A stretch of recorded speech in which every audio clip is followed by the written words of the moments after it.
Bonjour et bienvenue dans la deuxième partie de Demain à la Une, le magazine qui aborde les sujets qui feront l'actualité de la semaine prochaine. Et en voici les titres.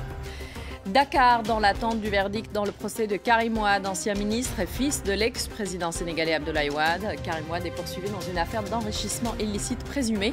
Le verdict est attendu le 23 mars et le procès met le pays en ébullition. Enfin, Iran et nucléaire. Les négociations continuent et la date limite du 24 mars a été repoussée au 31 de ce mois. Les deux présidents iraniens et américains ont tous les deux intérêt à arriver à un accord, mais il reste encore plusieurs points d'achoppement qui rendent certains négociateurs un peu pessimistes. Merci d'être avec nous pour cette deuxième partie de Demain à la Une. Et j'ai le plaisir de recevoir pour cette deuxième partie un plateau 100% féminin. Tout d'abord, Tatiana Mozo, notre journaliste à France 24. Bonjour Tatiana. Bonjour. Et reporter. Et en face de vous, Anne Corpé, chef du service international de RFI. Bonjour. Bonjour. Merci d'être avec nous. Nous allons tout d'abord commencer effectivement par cette affaire Karim Wade. Et donc avec vous, Tatiana, la décision de la Cour anticorruption dans le procès du fils de l'ex-président sénégalais Abdoulaye Wade, accusé d'enrichissement illicite, comme je le disais en titre, est donc attendu lundi 23 mars. Le parquet a requis 7 ans de prison ferme, mais il n'y a pas que ça. Donc tout d'abord, peut-être un petit rappel des faits.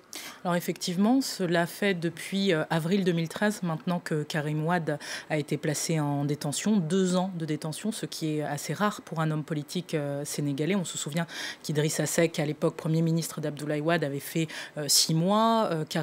Abdoulaye Wade lui-même avait fait plusieurs mois de prison. Mais là, l'enjeu, c'est à la fois les 7 ans de prison ferme dont vous parlez, mais il y a aussi une demande de dédommagement à l'État sénégalais, ce qui semble assez énorme, puisque jusqu'à présent, pendant le procès, ils ont eu du mal un petit peu à prouver à quelle hauteur s'élevait le détournement, à quelle hauteur s'élevait l'enrichissement illicite présumé dont est accusé Karim Wade. Et il n'est pas le seul, ils sont plusieurs dans le box des accusés. Alors, on a vu que Amadou Sall, l'ancien ministre de la Justice de Wade, justement, et avocat de Karim Wade dans ce procès, a été placé en détention cette semaine, en début de semaine. Il est, lui, inculpé d'offense au chef de l'État et atteinte à la sûreté de l'État. De quoi s'agit-il? Alors, on pourrait dire que c'est un rebondissement de plus dans ce procès fleuve, qui est justement le procès de Karim Wade. Amadou Sall a été convoqué suite à un meeting du PDS, le Parti démocratique sénégalais. Il faut savoir que beaucoup de meetings sont organisés depuis plusieurs semaines. C'est une tentative de mobiliser justement autour de Karim Wade et de tous les partisans de l'ancien président Abdoulaye Wade. Amadou Sall a donc été convoqué puis incarcéré, et pour l'heure, on ne sait pas exactement combien de temps est-ce que ça durera. La petite phrase qui a fait basculer les choses, c'est que le maître Amadou Sall a dit que si jamais lundi 23 mars, Karim Wade était condamné, Macky Sall, l'actuel président, ne passerait pas une nuit de plus au palais. Une phrase provocatrice. Alors, est-ce que ça mérite d'être incarcéré ? Alors, par contre, beaucoup de gens critiquent aujourd'hui la justice sénégalaise, critiquent une enquête qui aurait été menée à charge. Est-ce que c'est aussi un peu le procès de cette justice qu'on vit aujourd'hui? Alors écoutez, normalement, ce procès était voulu comme un procès historique, un procès exemplaire, un modèle pour le reste de l'Afrique. C'est un petit peu comme ça que le gouvernement sénégalais voulait l'annoncer, que la justice sénégalaise voulait l'annoncer.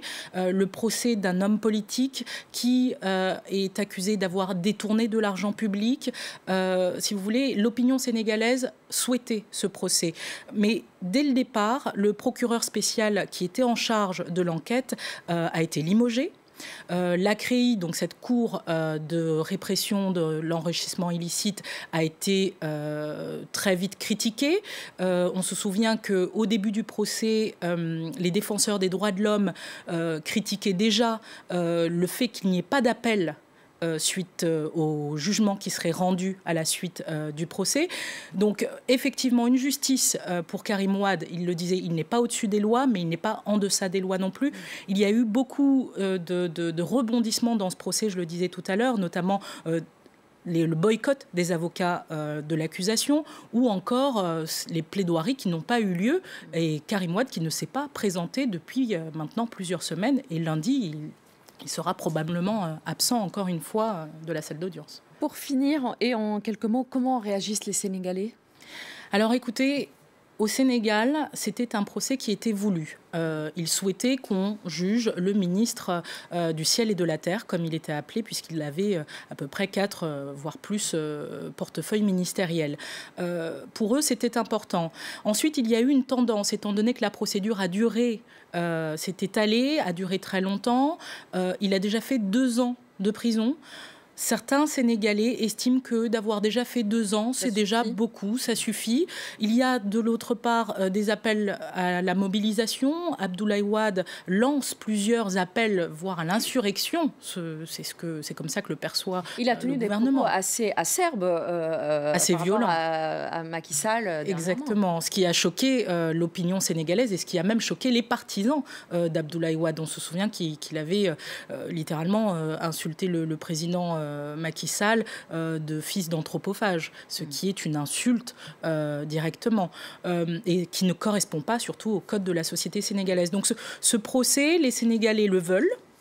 Ils estiment qu'il doit avoir lieu. Maintenant, est-ce que 7 ans de prison ferme avec la façon dont le procès a été mené, avec la manière dont ce procès a été conduit, est-ce que là, c'est un procès historique et modèle comme il le voulait?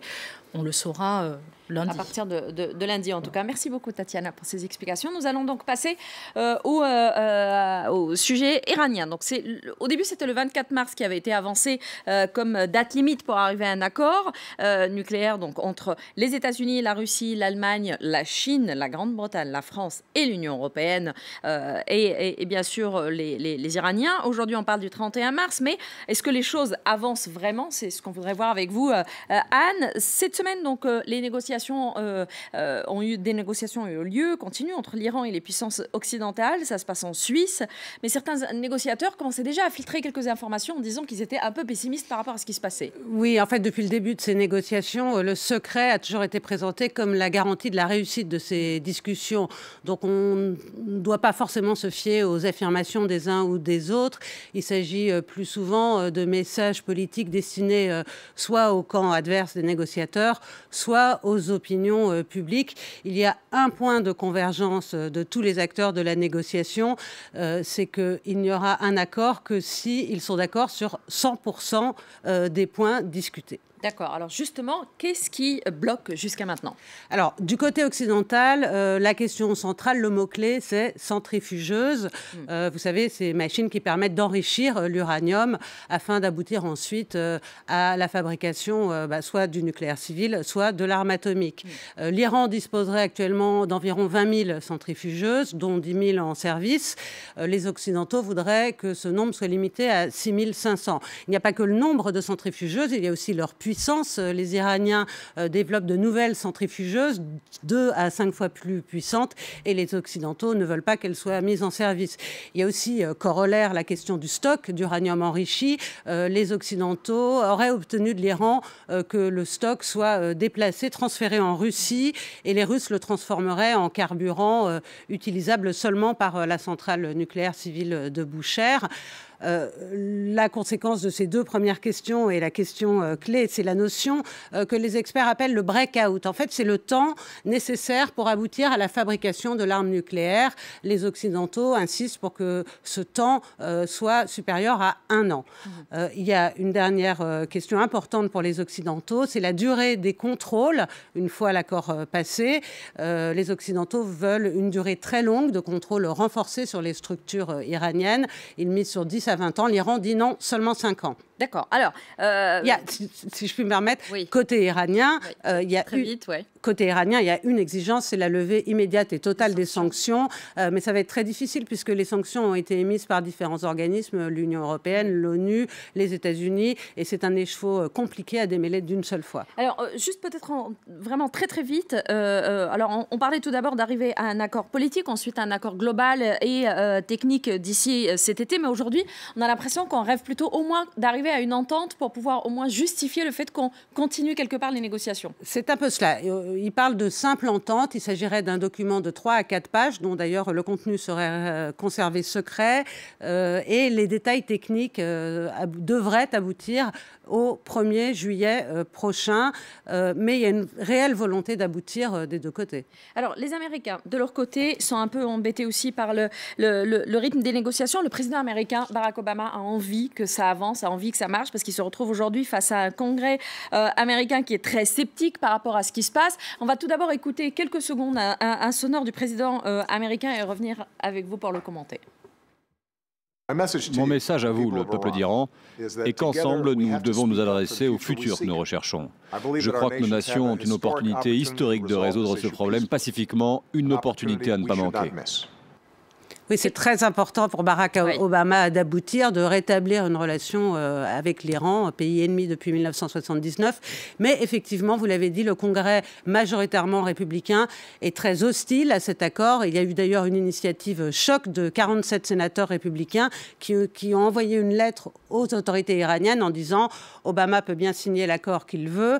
Il y aura un nouveau président à la Maison-Blanche le 1er janvier 2017 et celui-là, il pourra rendre cet accord caduc. Alors, côté iranien aussi, le président Hassan Rouhani, lui, il aimerait aussi parvenir à un accord, mais ce n'est pas non plus très facile pour lui. Oui, Hassan Rouhani a aussi besoin d'une victoire politique et aussi sur le plan économique, la levée des sanctions est cruciale. Il faut que les Iraniens puissent améliorer leur niveau de vie, mais là aussi se heurte au camp des conservateurs iraniens qui sont tout à fait hostiles à toute renonciation au progrès nucléaire de leur pays. Donc à suivre de très près pour voir effectivement si on va arriver à quelque chose d'ici le 31 mars. Merci Les négociations reprennent mercredi. Absolument. Merci beaucoup Anne en tout cas et merci encore Tatiana. Merci à vous de nous avoir suivis. J'aurai le plaisir de vous recevoir et d'être avec vous la semaine prochaine, toujours à la même heure, toujours sur France 24. Et d'ici là, n'oubliez pas que l'avenir n'est qu'un présent qui s'ignore. Au revoir.